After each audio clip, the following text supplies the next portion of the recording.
반야심경으로 마음 다독이기 2화 관자재보살 행심반야바라밀 다시 관세음보살의 깊은 지혜 실천법. 안녕하세요 여러분, 반야심경으로 마음 다독이기 2화 시간입니다. 지난 시간에는 반야심경의 제목 마하반야바라밀다심경에 대해서 공부했습니다. 마하는 위대하고 완전한, 반야는 진실을 보는 지혜, 바라밀다는 괴로움에서 평안으로 건너감, 심은 마음의 핵심적 변화, 경은 실천할 수 있는 가르침이라고 했죠. 완전한 지혜로 모든 고통을 건너갈 수 있다. 이것이 부처님이 우리에게 주신 약속이었습니다. 오늘은 반야심경의 첫 번째 구절인 관자재보살 행심반야바라밀다시를 공부하겠습니다. 한자로는 관즈자의 보사 싱선반로 뽀로미도시라고 쓰죠.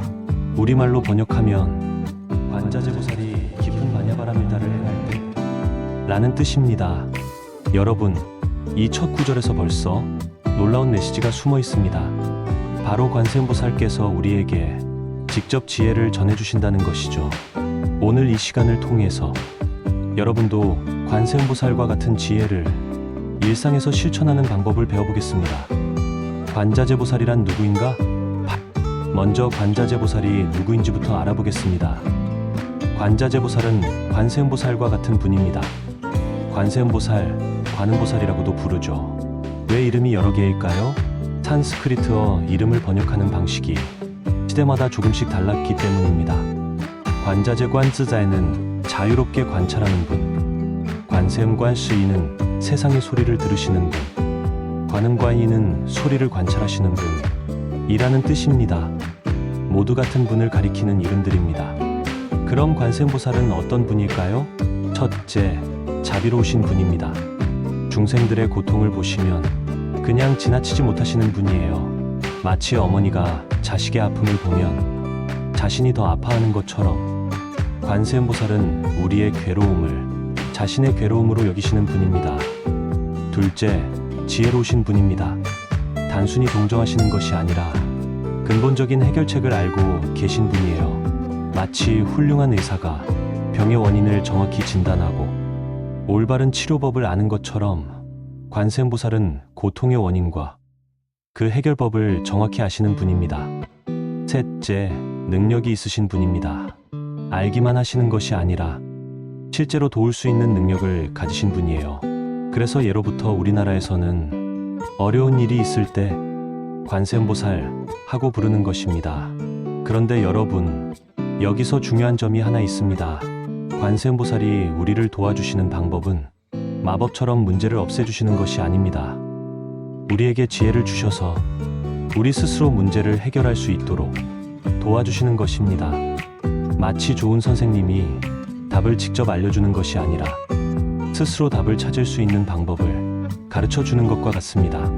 그래서 반야심경에서도 관세음보살이 직접 문제를 해결해 주시는 것이 아니라 지혜를 가르쳐 주시는 것으로 나오는 거죠. 왜 관자재보살이 설법하시는가? 그런데 궁금한 점이 있습니다. 왜 부처님이 직접 설법하시지 않고 관세음보살이 설법하시는 걸까요? 첫 번째 이유는 자비 때문입니다. 부처님은 너무나 높고 완전한 분이라서 때로는 우리가 가까이 느끼기 어려울 수 있어요. 마치 훌륭한 대학 교수의 강의는 너무 수준이 높아서 초보자가 이해하기 어려운 것처럼 부처님의 직접적인 가르침은 때로는 너무 깊고 어려울 수 있습니다. 그래서 관세음보살께서 우리와 부처님 사이의 다리 역할을 해주시는 것입니다. 우리의 수준에 맞춰서 우리가 이해할 수 있는 언어로 부처님의 지혜를 전해주시는 거죠. 두 번째 이유는 실천성 때문입니다. 관세음보살은 중생을 구원하기 위해 끊임없이 노력하시는 분입니다. 이론만 아시는 것이 아니라 실제로 중생들과 함께 하시면서 어떻게 하면 고통에서 벗어날 수 있는지를 몸소 체험하고 계신 분이에요. 그래서 관세음보살의 가르침은 매우 실용적이고 구체적입니다. 우리가 실제 생활에서 바로 적용할 수 있는 지혜를 주시는 것이죠. 세 번째 이유는 희망 때문입니다. 관세음보살은 원래 평범한 중생이었다가 수행을 통해 보살이 되신 분입니다. 즉, 우리와 같은 처지에서 시작해서 지금의 경지에 오르신 분이에요. 그래서 관세음보살의 이야기는 우리에게 희망을 줍니다. 나도 저렇게 될 수 있구나. 나도 지혜로운 사람이 될 수 있구나. 하는 희망 말이에요. 행신의 의미 깊이 실천한다는 것. 이제 행심반야바라밀다시를 살펴보겠습니다. 행심은 깊이 행한다는 뜻입니다. 한자로는 싱슨이라고 쓰죠. 행은 실천한다, 행한다는 뜻이고 심은 깊다는 뜻입니다. 그럼 깊이 실천한다는 것은 무엇을 의미할까요? 첫째, 겉으로만 하는 것이 아니라 마음 깊은 곳부터 실천한다는 뜻입니다. 예를 들어볼까요? 남을 도와주는 일을 할 때 겉으로는 도와주지만 마음속으로는 에이, 귀찮아 하고 생각한다면 이것은 깊이 실천하는 것이 아니죠. 진짜 깊이 실천한다는 것은 마음 깊은 곳부터 기쁘게 자발적으로 실천하는 것입니다. 둘째, 한두 번 하고 마는 것이 아니라 지속적으로 실천한다는 뜻입니다. 우리가 운동을 할 때도 하루 이틀 열심히 하는 것으론 부족하죠. 꾸준히 지속적으로 해야 진짜 효과가 나타납니다. 지혜의 실천도 마찬가지입니다. 한번 깨달았다고 끝이 아니라 매일매일 꾸준히 실천해야 합니다. 셋째, 어려운 상황에서도 포기하지 않고 실천한다는 뜻입니다. 평소에 마음이 평온할 때는 지혜롭게 행동하기가 쉽습니다. 하지만 정말 화가 나거나 스트레스를 받거나 어려운 상황에 처했을 때도 지혜를 실천할 수 있어야 합니다. 이것이 바로 깊이 실천한다는 것입니다. 넷째, 자신만이 아니라 다른 사람들에게도 도움이 되도록 실천한다는 뜻입니다. 혼자만 깨닫고 혼자만 행복해지는 것이 아니라 주변 사람들도 함께 행복해질 수 있도록 지혜를 나누어 실천하는 것입니다. 바로 지금 관세음보살께서 우리에게 지혜를 가르쳐 주시는 것처럼 말이에요. 반야바라밀다를 행한다는 것. 그럼 관세음보살이 행하시는 반야바라밀다는 구체적으로 무엇일까요? 지난 시간에 배웠듯이 반야는 지혜, 바라밀다는 건너감입니다. 즉, 지혜로서 괴로움의 바다를 평안의 언덕으로 건너간다는 뜻이죠. 그런데 여기서 중요한 것은 관세음보살만 이렇게 하시는 것이 아니라는 점입니다. 우리도 할 수 있다는 것이에요. 실제로 우리는 일상생활에서 이미 작은 반야바라밀다들을 실천하고 있습니다. 예를 들어볼까요? 자식이 말을 안 들어서 화가 날 때 처음에는 화를 내려다가 화를 내봤자 서로 상처만 된다. 조금 참고 대화로 풀어보자 하고 마음을 바꾸는 것. 이것이 바로 작은 반야바라밀다입니다. 화의 세계에서 평화의 세계로 건너간 것이거든요. 또 다른 예를 들어보겠습니다. 남편이나 아내와 다퉜을 때 내가 옳고 상대방이 틀렸다고 고집을 부리다가 내가 조금 양보하면 관계가 좋아지겠구나 하고 먼저 사과하는 것. 이것도 반야바라밀다입니다. 갈등의 세계에서 화해의 세계로 건너간 것이죠. 건강이 나빠져서 우울해하다가 건강을 잃었지만 가족이 있고 아직 할 수 있는 일이 있다. 감사할 것들을 찾아보자 하고 마음을 바꾸는 것. 반야바라밀다입니다. 절망의 세계에서 희망의 세계로 건너간 것이니까요. 이처럼 반야바라밀다는 거창하고 어려운 것이 아닙니다. 우리의 마음가짐을 바꾸는 것, 상황을 다른 관점에서 보는 것, 부정적인 생각을 긍정적인 생각으로 바꾸어 나가는 것, 이 모든 것이 반야바라밀다입니다. 관세음보살은 이런 지혜의 실천을 가장 완전하고 깊게 하시는 분이에요. 그래서 우리에게 그 방법을 가르쳐 주실 수 있는 것이죠. 지혜의 때와 조건. 마지막으로 시스에 대해 알아보겠습니다. 시는 때, 시간이라는 뜻입니다. 관자재보살 행심반야바라밀다 시는 관세음보살이 깊은 반야바라밀다를 행할 때 라는 의미죠. 그런데 왜 굳이 때라는 말을 붙였을까요? 첫째, 특별한 상태를 나타내기 위해서입니다. 관세음보살이 평상시에 하시는 것이 아니라 특별히 깊은 지혜를 실천하고 계실 때의 상태를 말하는 것입니다. 마치 우리가 집중할 때와 산만할 때가 다르듯이 관세음보살도 특별히 깊은 명상과 지혜의 실천에 몰입해 계신 그런 순간을 말하는 것이죠. 둘째, 조건과 환경을 나타내기 위해서입니다. 아무 때나 깨달음이 일어나는 것이 아니라 적절한 조건이 갖추어져야 합니다. 마음이 고요하고 집중력이 있고 진실을 보려는 의지가 있고 자비심이 충만한 그런 상태, 이런 조건들이 갖추어진 때를 말하는 것입니다.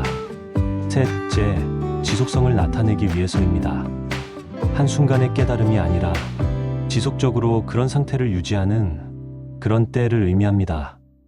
우리도 이런 때를 가질 수 있습니다.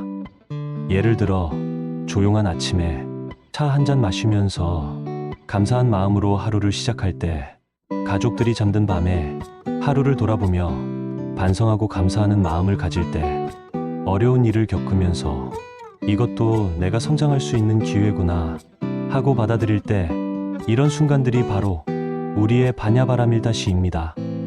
우리가 실천할 수 있는 방법들. 그럼 우리도 관세음보살처럼 깊은 지혜를 실천하려면 어떻게 해야 할까요? 첫째, 관찰하는 습관을 기르세요. 관자재라는 이름처럼 자유롭게 관찰하는 능력을 길러보시기 바랍니다. 하루에 한 번씩 10분 정도만이라도 자신의 마음 상태를 관찰해 보세요. 지금 내 마음은 어떤가? 화가 나 있나? 걱정이 많나? 아니면 평온한가? 이렇게 자신을 관찰하는 것이 지혜의 첫걸음입니다. 둘째, 감사하는 마음을 가지세요. 관세음보살의 자비심은 모든 것에 대한 감사에서 시작됩니다. 아침에 눈을 떴다는 것, 숨을 쉴 수 있다는 것, 가족이 건강하다는 것, 오늘도 하루를 시작할 수 있다는 것, 이런 작은 것들에 감사하는 마음을 가져보세요. 감사하는 마음이 있으면 자연스럽게 자비심도 생겨납니다. 셋째, 다른 관점에서 보는 연습을 하세요. 어떤 문제가 생겼을 때 이것은 왜 나에게 일어났을까? 하고 원망하지 마시고, 이 경험을 통해서 내가 무엇을 배울 수 있을까? 하고 생각해 보세요. 같은 상황이라도 관점을 바꾸면 전혀 다른 의미가 됩니다. 넷째, 작은 실천부터 시작하세요. 거창한 것을 하려고 하지 마시고 아주 작은 것부터 시작하세요. 화가 날 때 한 번 더 참아보기, 고마운 일이 있을 때 표현해보기, 다른 사람의 입장에서 생각해보기, 이런 작은 실천들이 모여서 큰 지혜가 됩니다. 다섯째, 꾸준히 계속하세요. 하루 이틀 하고 그만두지 마시고 꾸준히 계속하세요. 마치 매일 운동을 해야 건강해지는 것처럼 지혜도 매일 연습해야 깊어집니다. 오늘 우리는 반야심경의 첫 구절, 관자재보살 행심반야바라밀다시를 공부했습니다. 관세음보살이 우리에게 깊은 지혜의 실천법을 가르쳐 주신다는 내용이었죠. 핵심은 우리도 관세음보살처럼 지혜를 실천할 수 있다는 것입니다. 관찰하고, 감사하고, 다른 관점에서 보고, 작은 것부터 실천하고, 꾸준히 계속하는 것. 이것이 우리가 할 수 있는 행심반야바라밀다입니다. 오늘 하루 한 가지라도 실천해 보시기 바랍니다. 화가 날 때 한 번 더 참아보시거나, 감사한 마음으로 식사하시거나, 가족에게 고마운 마음을 표현해 보시거나, 아주 작은 것이라도 좋습니다. 다음 시간에는 조견 오은계공 도일체고액을 공부하겠습니다. 관세음보살이 깊은 지혜를 실천해서 무엇을 발견하셨는지, 그리고 그것이 우리에게 어떤 의미인지 알아보겠습니다. 오온이 모두 공하다는 것이 무엇을 의미하는지, 우리의 일상생활과 어떻게 연결되는지 쉽고 구체적으로 설명해 드리겠습니다. 오늘 이 시간이 여러분에게 작은 위로와 힘이 되었기를 바랍니다. 관세음보살의 지혜가